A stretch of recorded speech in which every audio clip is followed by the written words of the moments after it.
rin gumawa na halimbawa pag may na-detect na motion, depende sa'yo kung ano yung linkage action. Okay, ibig sabihin, kapag may na-detect na motion, pwede rin magbigay ng warning. O ito, tutunog yung DVR natin. Halimbawa, so, sa camera 1, okay, arming schedule, 24 hours yung monitoring. Ibig sabihin, 24 hours siya nagmo-monitor. Okay? Pagdating dito sa linkage action, pwedeng audible warning. Okay? Click apply natin. Audible warning, magpo-produce siya ng ayan. Tumunog, di ba? Kasi may nag-detect na motion. Ganun yung purpose niya. Tunog lang. Okay? Paano mag-i-stop yun, sir?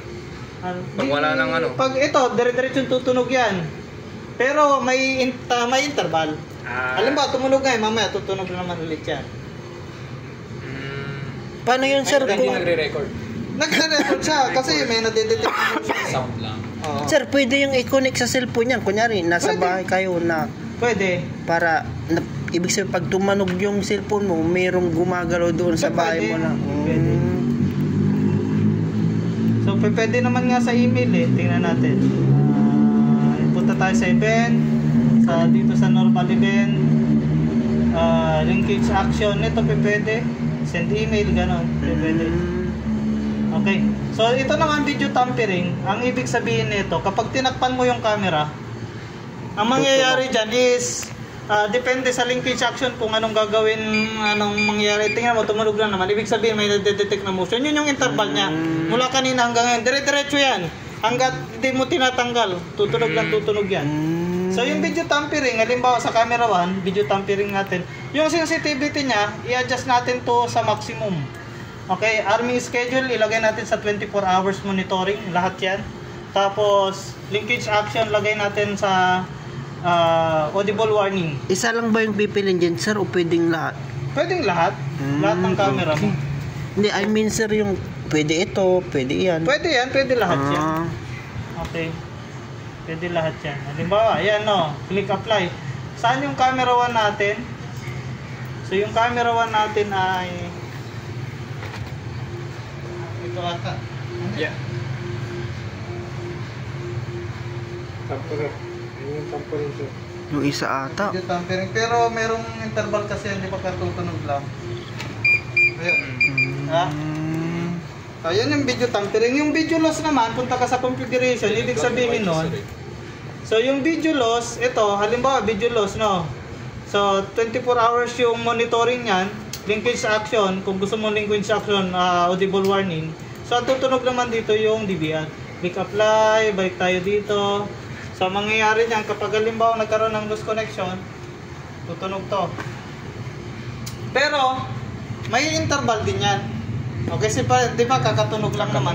Kahit anong ang tawag dito, halimbawa nagkaroon ng video loss, nagkaroon ng video tampering, tutunog at tutunog yung ano natin.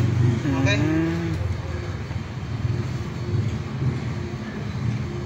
Camera 1 na tayo. Yes, sir. Hindi, meron pang interval kasi yan. Ito yung interval. Balik na. Ayan o, yun na o. Yung DVR. Yun na rin yung isa. Ayan. DVR. Okay, so ganun lang. Tapos meron pa dito naman sa smart event, yung line crossing. Halimbawa, pag in-enable niyo naman tong line crossing, pwede kayo mag-draw ng area kung saan dadaan from A to B, halimbawa A to B. So, pwede ka maglagay dito, click mo lang yan papunta dito. So pag dumaan dyan yung tao, so pwedeng lagyan mo ng linkage action. Halimbawa, pag dumaan doon yung tao, notify surveillance. Usually, ginagamit naman nitong notify surveillance system kapag naka-360 camera ka. Pero kapag audible warning lang. Yan yung gumagalaw na camera. Gumagalaw na. Ibig sabihin, depende yung camera na sinet up mo. Magkakaiba naman yung setting nito. Magkakaiba yung setting. Ito hindi ito gumagalaw. Hindi, yan. Dome type, bullet type, tapos 360 degrees. Yun yung mga dapat yung malaman dito. Yung dome type, sir, gumagalaw yan, sir.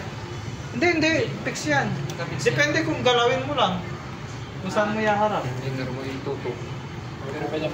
Overtap pa natin mag-vlog. Yung oo, pwede. Ay, yung ano, hindi mo pwedeng kontrolin.